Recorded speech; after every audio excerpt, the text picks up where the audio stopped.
Hey everybody, I hope you're doing well. I know it's been a while, but I hope everyone enjoys this conversation between me and Jacob Walton talking about the first part of his series finale on his web series, The Jigsaw Blogs.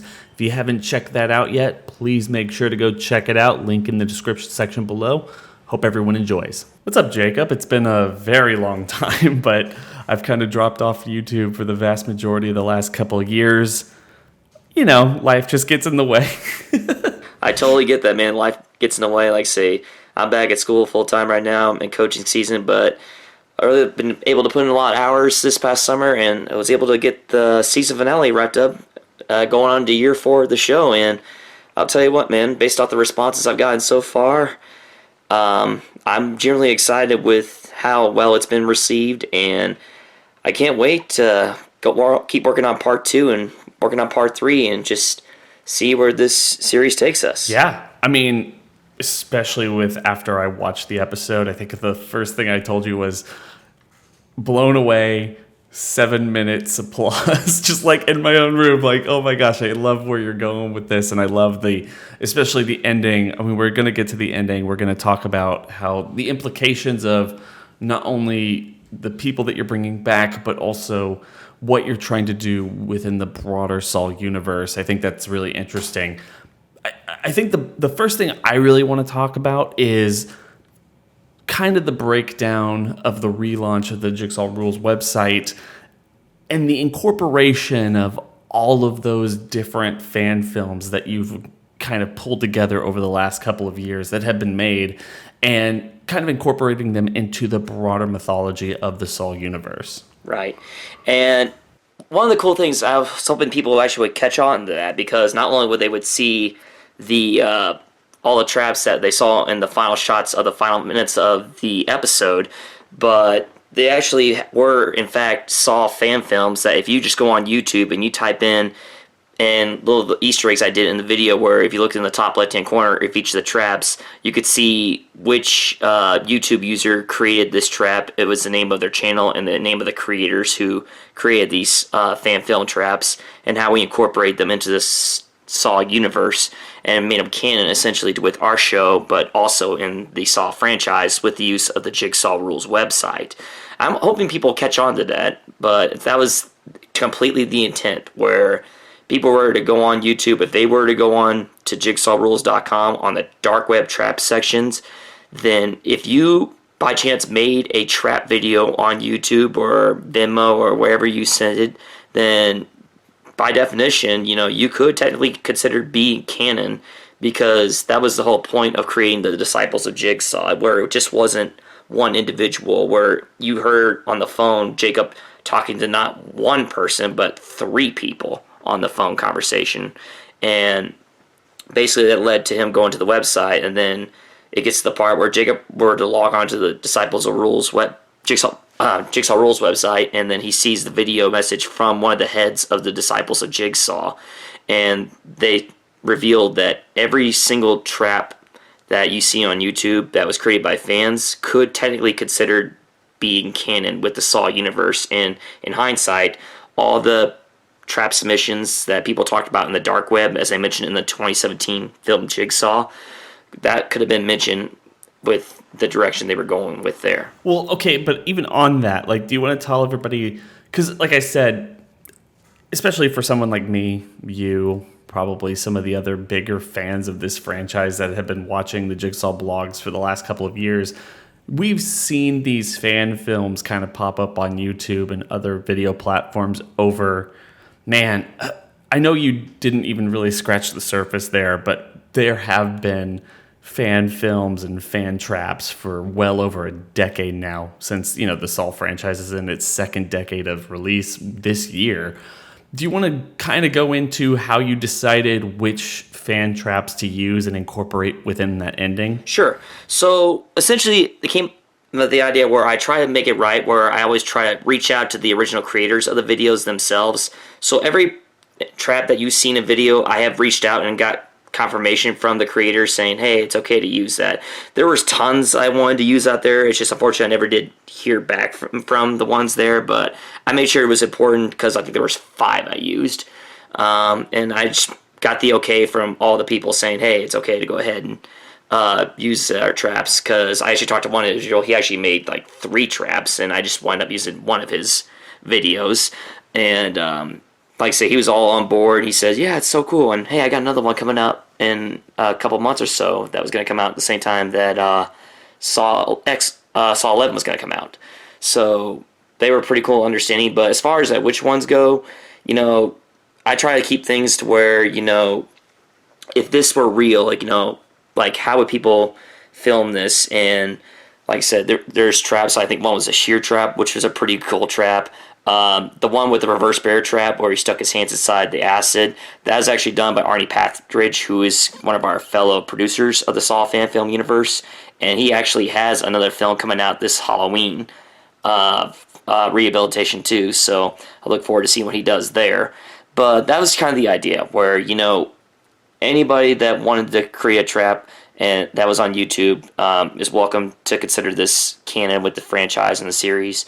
And that's essentially kind of what I came up with, where people see these traps online, and I thought, what better way to bring people together than a website that was devoted to Jigsaw and his work, and that was kind of the idea going with that. One of the things I kind of love about this particular project that you're doing, as well as what you already kind of alluded to, is the broader fandom creating their own universe worth of content and additional stories. I feel like this isn't something that is really discussed a lot on your channel, or even just like, I know that there's Reddits, I know that, there's general discussion forums, but we're not back in the, the House of Jigsaw days where you got like pretty much all of the most hardcore fans of the entire franchise all in one central location. I think nowadays it's like you got people on Facebook, you got people on Twitter, you got people on Instagram and all this other stuff. And an entire world's worth of content can be created or even discussed in those particular avenues, on YouTube, on TikTok or whatever. And a lot of people won't even hear about it.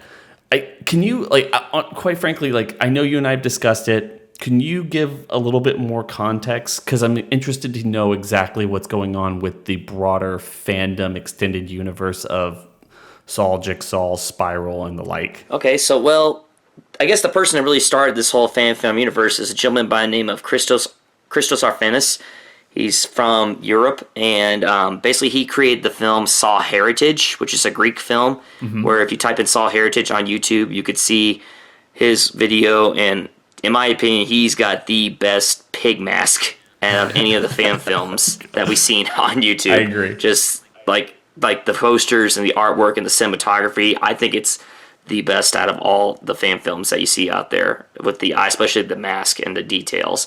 And that's really cool to get him in that same pig mask to appear in some of my Disciples of Jigsaw's videos that you've been seeing on my channel. But he came up with the idea to partner up with Thomas Claxton, who is in charge of the SAW Soundtracks channel. And if you were a big fan of Charlie Clouser's music, anytime you want to hear any background music, there's a good chance you can find it on one of Tom and Robert Clark's channels that they made. And they do a terrific job with the music, him and Kevin Kerr, along with Robert Clark and all of them. And they partner up and they formed the actual first, SAW Fan Universe film, where they had like a working agreement where SAW Soundtracks came together with SAW Heritage, and they created the fan film He Helped Me, which was a story about 4 Jigsaw survivors getting together and telling them their stories about how they feel about Jigsaw and everything that happens. And you actually see 3 out of the 4 actors from He Helped Me make an appearance in the season finale episode where Jacob's playing Violet's video while he's taking down the wall. And so essentially that led to there. And then essentially after I watched the film He Helped Me, I just reached out to him, say, hey, I love what you guys are doing. You guys do a terrific job, because I've been seeing all the promos and stuff like that. And Christos came up with the idea where, hey, we like what you've been doing. Like, we see that you have, I think at the time I had like 13 episodes whenever, no, it was 12 because it was after the Corbett Denland episode, whenever they kind of reached out to me. And we talked and came up with the idea of, hey, let's take the stories I've been telling and the stories you all been telling. Saw's a big enough universe where it's very soap opera driven, and let's see if we can make this work. Let's see if we can create a fan film universe. And then we got to other films, such as I mentioned Arnie Pathridge a while ago with Rehabilitation, one of the fan films saw. We got Andreas Alexander Corta, who made the film Game Over, which is another great film I recommend anybody go check out. And he's currently working on a prequel at this time. Thomas Claxton ended up making another film called Endure, a fan film from the Book of Saw, which I think is another great film. And that's gonna be its own trilogy. And so essentially the idea and the concept was, hey, let's do our own thing. Because at the end of the day, this is each in our projects. We shouldn't let one person decide, okay, no, this is the direction that we need to go. If anybody in the series has their own creative pitch and wants to take their own take of the series, then by all means, go ahead and do it. Like, there's no judgment. The only thing that we always discuss is, okay, let's just line up when this event, when this film takes place, where in our timeline. And so I think that's one of the things we're having right now, where I think the Endura films are taking place, I think, a year after the events of the Jigsaw Blogs. So that's the only thing we got to realize. And we got other filmmakers such as Quentin Tyler, who's making his own fan film spin-off from one of his characters he played, and he helped me.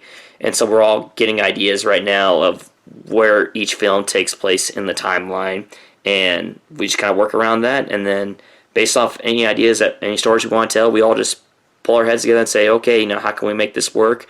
And do we have an end game? And the answer is yes, we all do have an end game. And when that will be, that's penciled like way, maybe we're talking, 10, 15 years from now, maybe, if I could see. But I think it's safe to say that this is going to keep on going long after the Jigsaw Blogs wraps up. Oh, that's really exciting, actually. I mean, it's actually really interesting because I went back and started, going through all the old episodes, because I think you'd be the first to admit that it's taken you a bit of time to get through 20 or so episodes of this particular season, but it has been well worth it. I mean, for anybody who certainly, at least from my perspective, if anybody who certainly likes the Saw brand, Jigsaw as a character, and that entire universe, can get a ton out of what you're trying to do here, because, like you said, somebody reached out to you. They're reaching out to you after the 13th episode or something, after what you started to do with the Corbett character in this iteration. There is this, that's kind of the perfect time to start really reflecting and expanding the story, especially now that you have kind of a creative team, as loose as it might be, because the first part of your entire Jigsaw Blogs concept, the first 12 episodes, I think would be fair to say, is a recap of all of the movies that have been happening ever since, 2004 with the very first one, just kind of going over who John Kramer is, all of the traps, even trying to your best to kind of incorporate the events of the video games and how that makes sense into the overall universe. Then once you have an entire team kind of incorporated together, discussing amongst yourselves about where things take place in the overall time period, then you can start hyper-focusing on various characters, events, and situations that can expand the universe outward. And, I mean, you can speak to that as much as you want, but I think one of the most interesting things about that is you are all operating in this weird vacuum space of the overall Jigsaw SAW franchise, where the producers have kind of given up on expanding outward with the franchise. Like, obviously they tried with Jigsaw, that didn't really go over very well. Spiral was even worse of a box office failure. The pandemic, not, should be noted, but not necessarily, to blame for how people viewed that film, at least from my perspective. They went back with Saw 10 with Tobin Bell in the interquel sequel that kind of takes place between the first and the second film. Now they're saying that Saw 11 and any other Saw films being made from now on is going to incorporate Tobin Bell so long as he's alive. To me, it makes a lot of sense that, you get to live in this little ambiguous time period where there's a lot of stuff that happened in Jigsaw and Spiral, but they don't necessarily come back in any real major way in the movies, so nothing that's going to come up is going to impact the stories that y'all are telling.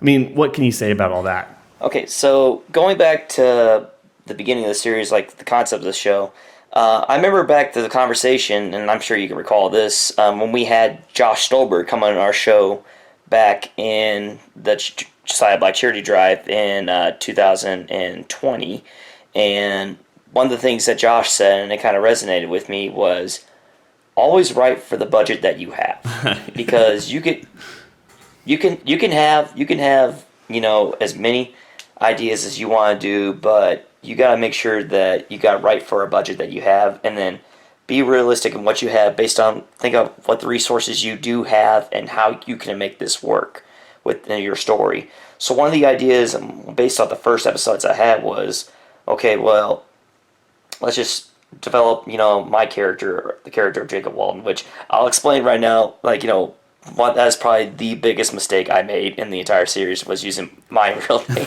as the character. And the reason why that happened, originally my character's name was going to be James Bell.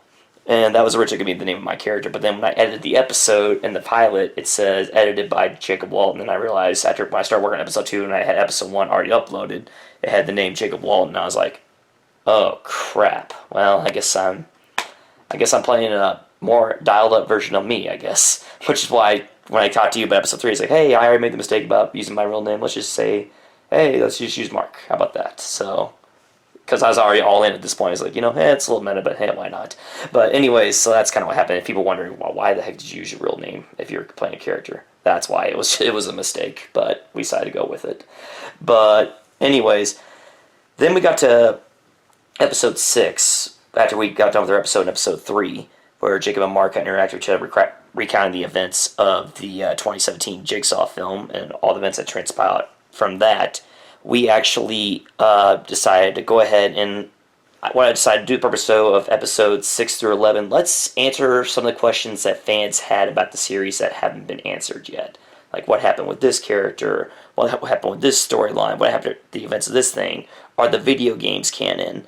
And that was one of the cool things I decided to do, was, yes, let's dedicate an episode to talk about these events that SAW fans wanted to hear about in the SAW lore. I hear people all the time saying, what happened to Daniel Matthews? What happened to Dr. Gordon? What's going on with this people? Well, in my own way, I always kind of answered, okay, well, here's what happened to Diana Gordon. Here's what happened to Mrs. Gordon. Here's what happened to Daniel Matthews. This is what are the video games canon. Yes, we made them canon, and this is kind of how we did it, and that's essentially when I created characters. And one of the cool things I did was I decided to go ahead with each episode, introduce a character. Because one of the things I also learned about writing days is every character you write has a purpose. If not, why would you write about them? So, and that's essentially what the plan was. Not only was I answering questions that fans wanted to know about the series, but I was also slowly adding to the world of the Jigsaw Blogs that takes place in SAW Universe. Like episode 7, you were introduced to the character of Violet Anderson, who's wonderfully played by Brandon Damai. And then you get episode 8, which is the character of James Bell, who is a VPN news photographer. Then you got Tim Blake, who came in episode 9, talked about Jigsaw survivors. And Tim Blake's little Easter egg is the guy who, if you look at SAW 4, who Rig looks at the book from SAW 4 saying author Timothy Blake, Jigsaw is a killer that the police says he is. And yes, I say the word his because it's spelled that way in the movie. but and then we go on, and then you got the character of Caleb Walton, who plays my sister, and then slowly introduce new characters and bring in Corbett Denlin, answer what happened to her, but keep introducing new characters along with finishing the story you want to tell, and then once you wrap up that plot of the series, then we go on to episode 13, then we start incorporating all the characters that we establish and create new characters, and then add new storylines, and build off the plot points from, say, Spyro from the Book of Saw. Article 8, as you saw in the season finale episode, did play a role, as you see with Jacob's father, who plays a cop, that ended up dying because of the methods used that helped inspire the events of Article 8 from Spiral. So hopefully audience got to pick up on that, because Article 8 was one of the plot threads in Spiral that I thought, what's a good way, because we established that the Jacob character is not a fan of cops, just kind of like the killer would be. And then that's kind of what we did right there, where we incorporate, Jacob's father's death was wrongfully, and then the character Anthony McDonald helped create Article 8, which was named after Jacob's father. And so that was kind of one of the Easter eggs I did in that front right there. I was one of the fans that picked up on that. But yeah, essentially, that was the plan. Like, build your own universe and slowly introduce new characters while at the same time giving fans answers they want to questions that they have about the SAW franchise in general. I absolutely love that, especially the entire series, like you're saying, is littered with callbacks, references, Easter eggs, and everything else from the entirety of the franchise, not just the stuff that was incorporated within the 10 films that we have, but also, naming new characters, the names of the people who are behind the creative process of the franchise and everything. Like, you have Lee Winnell, you have Hackle, you have all these different people who are incorporated in the franchise. And like I said, you're building up a universe and kind of this overall plot that's building a lot of stuff. Speaking of Lee Winnell, she's wonderfully portrayed by Piper Stancer, who's an Australian actor. And one of the cool things that you saw, I know she's only in the scene for like 1 minute, but the phone call with Anthony McDonald, Leah Winnell, the character, is going to be a spin-off character for another SAW fan film universe with Thomas Claxton, because the actress is stationed in Australia along with Tom. And so her character was written into my show, but also her character is going to continue in other SAW fan films. So that's a nice little build-up Easter egg we have right there. See, that's really cool. I feel like one of the things that we're doing here, though, as much as it's as fun as it is to discuss all of this, I feel like we're burying the lead about all of this. The freaking needle drop of this particular episode, and where you leave the audience with this gigantic twist. Can you explain to me and everyone, how did you get Scott Tibbs back? Because you shared this particular ending with me, and I was like ecstatic seeing all of those. Like we've already discussed, all the fan films and stuff incorporated into this particular ending. But then that freaking last scene of it all, I was like, wait a minute, Jacob did what? Okay, so how do we get Scott Tibbs? Well, if you remember, I will say this. Everyone go back and watch episode 3. There was a moment where your character, Mark, actually mentions the name ST. Uh-huh. Yes, that character, ST, was in fact Scott Tibbs. Because I wish I could say, oh, this was my plan the entire time, where, yes, I got the actor before the series even started say, hey, you want to do this? Yeah, this is a totally cool idea. No, the original idea concept of the Jigsaw Rules website, because that was the idea I had when we were discussing episode 3 of the Jigsaw Blogs, was, who created the Jigsaw Rules website, because it was mentioned in 2017 Jigsaw film, and I thought, which character could we go at? Because if we are going to incorporate the Jigsaw Rules website, then we need to create a character that audiences kind of know and resonate with. It just couldn't be just someone that you didn't know, because if it was someone you didn't know, then you really had to take the time to get your audience invested in that character. And then I thought, okay, who's a character in the SAW franchise that would be obsessed with Jigsaw, that would make a website devoted to him, that would, take the time to do all these things. And I thought, as soon as I thought that, I was like, this has to be Scott Tibbs. Like, there's no other person that could do this, that the audience knows already and is familiar with, that would totally care. And so essentially how I got a hold of Scott Tibbs, actor by the name of Zach Starr, basically he had his own YouTube channel, and he actually had the documentary, Scott Tibbs documentary, on YouTube, and I don't know if it's still there or not, but if you actually all want to go back to Zach Starr's YouTube channel and go to the comments sections, and you can kind of see, me reaching out to him and say, hey, I'd love to bring you back, come on board, here's my information. Just randomly putting that there on the YouTube comments out there if anyone wants to get a hold of me. and then, sure enough, like 2 days later, I get an email from him saying, hey, thank you for the kind words. What's this idea that you have? And so I gave him a phone call, and we exchanged numbers, and we had a good 2-hour conversation, talking about everything, and then I listened to what he had to say. He listened to what I pitched, and we both kind of agreed that, this was the right direction, the right time to do this. And so one thing led to another, we both agreed, and then he decided to go ahead and shoot this ending right here. And what you see is how we got him. And the hardest part about all this conversation happened, I believe, in August of 2021. Wow. So the hardest part was keeping this a secret for 3 years. This was the hardest, and literally, he sent me, because one of the things we were both worried about was, okay, this is cool to do this, but we both understand at the end of the day, Lionsgate Twisted Pictures owns the right to this character. They do. And as of the time recording, hopefully the video hasn't been taken down or nothing like that. But, and him and I talked, and he's totally understanding. He's like, listen, I'll give you this uses agreement, and I'll come back, but if Lionsgate or these guys give me calls saying, hey, you got to take it down, you got to take it down. And so he was cool with it. I totally understood. And if this does happen, then we do have a contingency plan of how to address things going forward.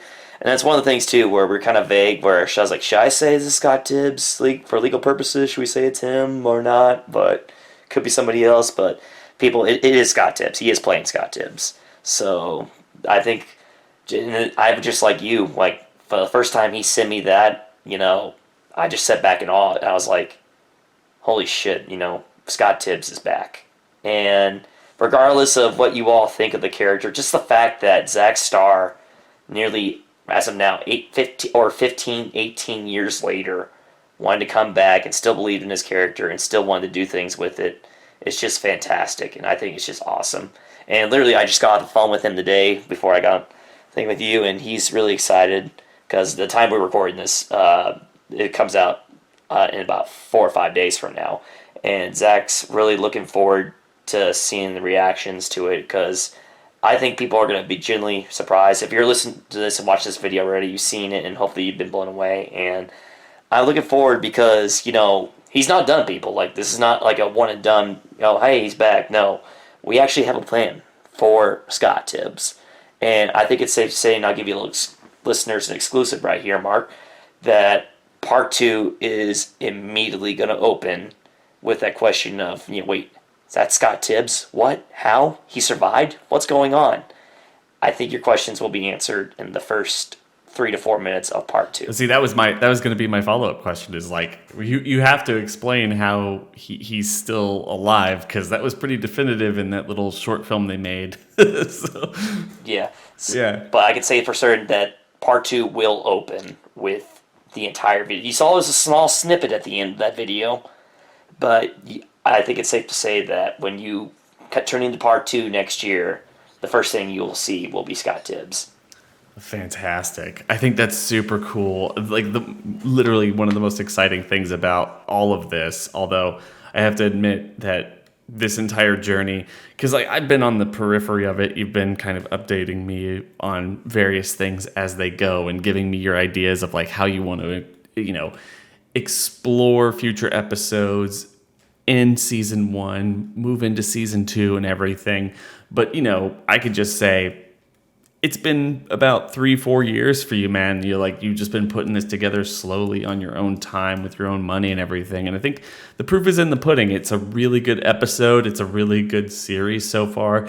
And I'm excited for what you can do in the future, just because of everything that you've already put on screen, and just the literally watching the very first episode to this particular episode, the amount of advancements you've made in the production quality, the people you brought on board, and what y'all are trying to do, not only with the Jigsaw Blogs, but the continuation of this particular franchise and, this fan experiment with the extended universe. It's all just so very exciting. Well, I appreciate it. And that's credit to my cast, really, because at the end of the day, we do want to put out the best product possible.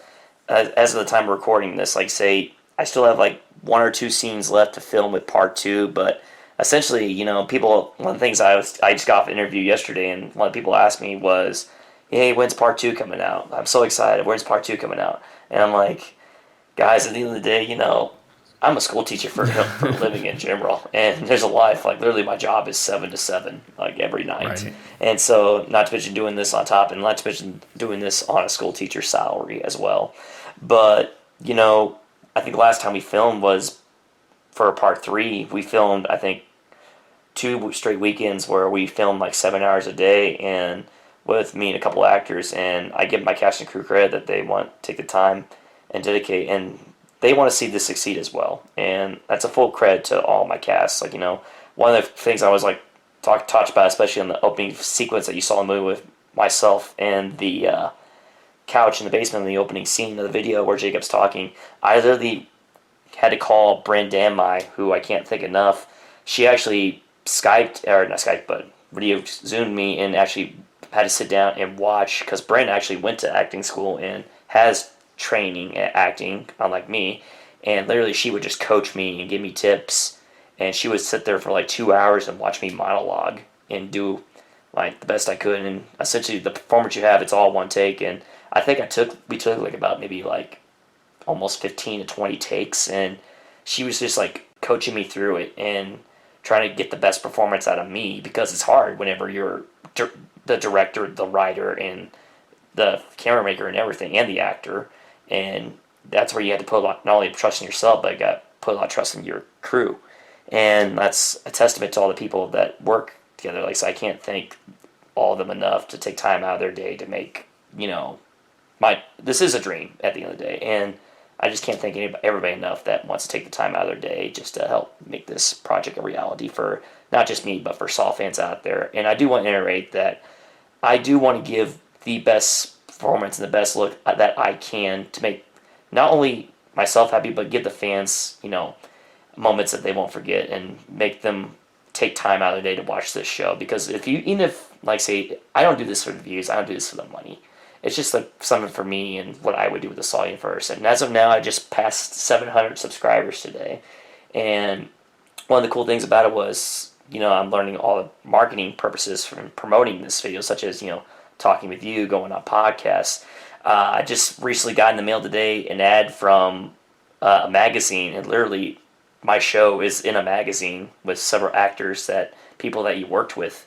Like, you see us in a magazine, you see like this, horror movie magazine talking about our show and hyping us up and building up the season finale. Mm-hmm. And just stuff like that. And even, podcasters like, advertising our show. Hey, check out the Jigsaw Blogs every day. Just stuff like that. And it's getting people talking. And just, if anyone takes even the slightest time out of the day just to watch the video or subscribe, just means the world. And like I say, all criticisms are welcome, obviously, because, nothing's perfect, obviously, with the school teacher's salary. Yeah. But at the end of the day, this is a dream, and I am living my dream. I can't thank people enough. I especially got to thank my wife, because she's endured a lot over the last 4 years, especially you all saw the opening scene in that room and that wall right there. I told her when I put those pictures up, I'll be done. I'll be filming this for about a month. I'll be done. It was nearly 18 months. Those pictures are on that wall in that room. And she had to endure, like, every time she walked in the room, she saw pictures on that wall. And I can't thank her enough. So, Chelsea, if you're listening to this, I love you. And thank you for putting up with me and continue to put up with me all through this time. So. Oh, fantastic, man. That's fantastic. Any other, those are great final words. Anything else that you want to, Yeah, just go ahead and subscribe to the channel if you haven't already. Give all of our episodes a watch. Leave a comment.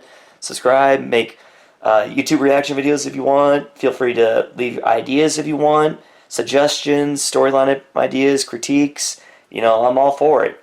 Just at the end of the day, someone said it best, support indie filmmaking, because, there's other people's out there.